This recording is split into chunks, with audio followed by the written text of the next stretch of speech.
researchers, and some of them call themselves ufologists. But back in the day, I don't even think they called Stanton Friedman a ufologist, did they? Because we developed that through the late 90s or early 2000s, I think, millennium. What I wanted to ask you was the people that are growing up as the millenniums. Now, is that 2000 to 2019, or they were born a few years, or do you know where they're breaking that? Is that based on? I really don't know where they draw the line. I don't either. Now, I helped write the book on all that historically years and years ago in internet, but I did it more from a mystical oracle researcher doing with what we called indigo crystal. What are those called when we break them up? It was intuitively speaking, we used them in the metaphysical world when I was writing for ACE Metaphysical Institute and over Ascension Age and Psychic Awakening classes. Like the New Age Indigo stores. children? Indigo children, you know that, and crystal children. That's what they started out calling them. The millenniums? No, that's different than the millenniums. Well, I think one is... Millennium refers to the younger crowd today, people under 20, I imagine. And they've all been connected to the internet since they've been born. Yeah, since Windows 95 really did it for everybody. Windows 95. Yeah, that's right. We had Windows 95 by 97. So Roswell was really... Now, Sally Hester was over there, and they were getting in the UFO Museum, Roswell, and setting that up. Walter, they had a man donate his whole library, and a lot of it was amazing. So they started the library in Roswell. We were considered the nuclear family, our age group. Because we hid under our desk? Yeah, that was that group. That was that group. What is dumb? That was hilarious. We're just talking, folks. So look at UFO Association filers and researchers before they were ufologists and alienologists, and I don't know. We got phenomenologists and then neurologists. What are we going to call the ones into the consciousness movement? I don't know, because they're not millenniums, but they're forward age thinkers. We had the XYZ. They were the X generation, the Y generation, and the Z generation. So I'll have to go back because I wrote articles, folks, on that, put it in the internet for years. I was a major influencer in I don't know what one would call it, articles written for magazines that have gone away, Mad. They've gone to the Wayback Machine, including my own. I had American it's all magazine. Digital now. Yeah, they're all digital. Well, that's what these guys are doing. They're getting the paperwork, and they're, sitting there, and they were going to come on, but I thought that they'll talk about it next week when they can talk about all it just takes one EMP to kill a digital age. MP. Okay, say that one more time. EMP? Oh, oh, EMP. Gotcha. Okay. Yeah, those sort of thought wave devices, but electronic. Well, it's electromagnetic pulse. It wipe out all the digital. Yeah, that's always been a concern in the grid. Now, we are going to be having, I hope, Ken come on for the last hour here in another 30 minutes. It's been the longest 30 minutes of my life, this show, which never been a one for loss of words, but I am tonight. Well, let's talk about that let's go back and we'll just talk about movies, folks, because talking about Close Encounters of the Third Kind with Steven Spielberg, wasn't he the producer of Close Encounters? Writer and producer. What? He was a writer and producer, I believe. Really? And director. Wow, what a guy. Steven Spielberg, man, he's changed reality. E.T. too. E.T. Phone Home. You and I did an Oh, ET phone home. I've never seen that movie. Oh, you mean ET like Steven Spielberg did? The You haven't ET seen it? movie, the ET phone Yeah. home. I never seen it. It's just called ET. Just a big E and a big T. I imagine you can get it on Netflix. I imagine, but it's not my style of movie. It was cute. It was very. It was important. I remember seeing it, and I liked the NASA or the white, the guys wearing the big outfits, and that was fun. When I was in the military, they showed Close Encounters of the Third Kind to my ship and wanted our opinion of it before it was released. We were used as a study group for it. Really? What year was that? That's important nostalgia. I don't know what year it was. I don't remember what year it was. It was just before it was released. Well, I think it was 86, but let's see, was I about married 3 then? months before it was released, or 4 months before it was released. You're going to make me, I'm scared I'll lose my place on the computer because I don't have my phone or anything in it.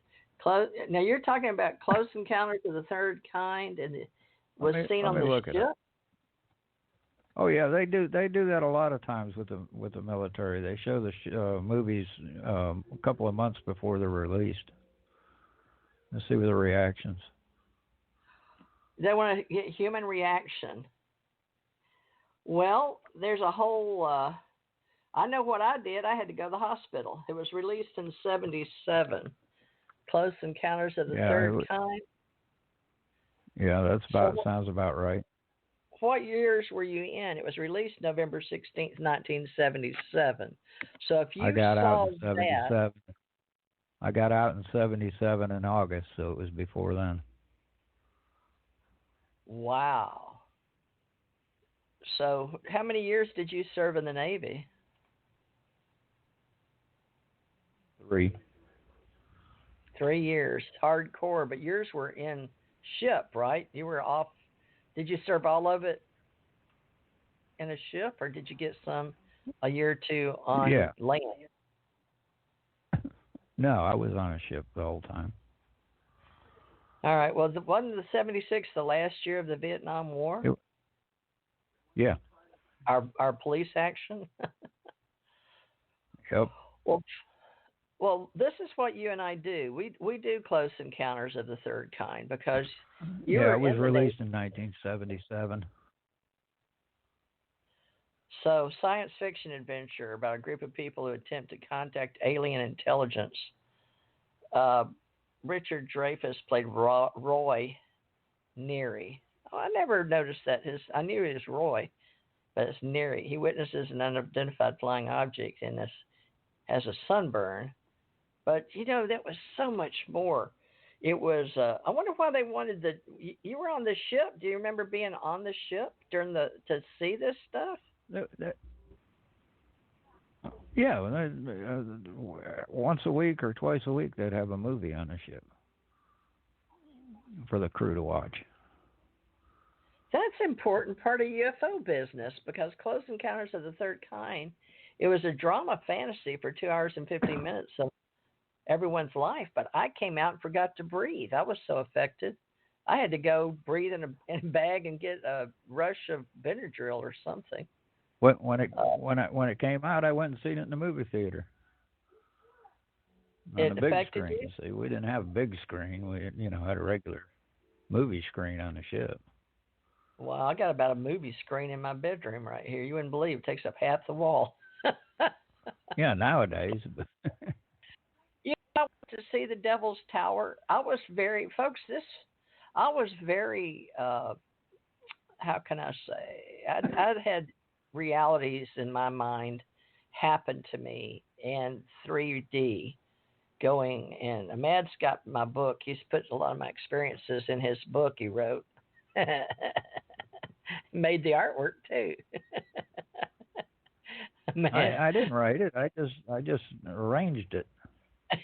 I hadn't even read it. You wrote it. No, I didn't write it. You wrote it.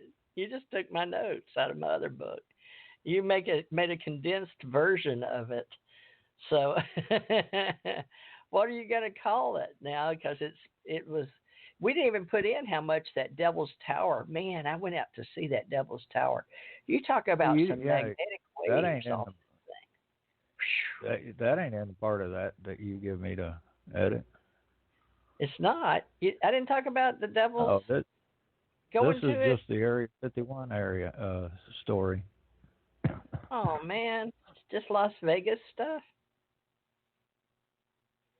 Oh yeah, man, just you sure? And Tom getting together. Oh man. I guess that's volume 2. Well, actually, Close Encounters would be before I met Tom. Close Encounters of the Third Kind is when Gigi was born, and she's dead now. But bless her little pea-picking heart, she was just 3 years old when it came out. I made her go see that, but no wonder my kids are weird. Bless their heart. They grew up. So my children grew up in a UFO environment with me, and if the Navy wanted to see how that affected you, did they tell you that they wanted your opinion? Yeah. Well, that's an important part of your life, Ahmed, and mine too. I don't know about important. I mean, it was just, they were just wanting some feedback. Any artist wants feedback on their work before it gets released. Who wanted feedback? Did your officer in charge of your the clerical guy? The clerical guy asked questions and he wrote, answered the questions. Oh, so he had a form someone provided him from the movie industry? Yeah, he had a form, and he just, he'd stand there at the end of the movie and say, "Oh, what'd you think of this character?" Or, how do you think that was presented? Oh, maybe because of the government involvement, psychological. Nah, it's a trapped audience. Yeah, you're on a Navy ship out. Where do you remember? Yeah, you're out in the middle of nowhere, and you. Well, I'm glad they provide entertainment to the troops, and this is one of the things that that they get back feedback from the movies. Oh, you know what? When you said the entertainment for the troops, you reminded me of going to Fort Polk and with Bob Hope, and I was going to go on tour with Bob Hope, and I literally stayed at not Fort Hood, I was in Louisiana. What's that? Fort Polk, Louisiana. And there were military guys there, and they all came in this big room and stood upstairs looking down at us on the dance floor while we did our dance. We did the USO? Yeah, USO the tours. USO? Yeah. I've watched a few of them, believe me. Yeah, Tom did too. It's what year was that? My goodness. When you're off somewhere else, I mean, and you can't. I've actually gone and watched westerns in Italian, just to do something, and so when you get a chance to go see something that's in American when you're overseas, you jump at it, Huh. Like a USO tour. Well, where did you go overseas? I've been to Spain, Italy, France, Greece, Romania. How long did you get off? All over the Caribbean. And you didn't even have to have a passport, did you? No. Military ID. You just pulled up on a big ship and walked off, didn't you? Yeah. Join the Navy and see the world. I went to Rome for 2 weeks. Ooh, I haven't been to Rome. That's pretty awesome. But that's inland, isn't it? Or no? Let's see. Yeah, it's in the middle of Italy.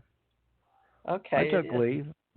I took leave one time and drove a car from Malaga, Spain, all the way around the Mediterranean to Naples, Italy.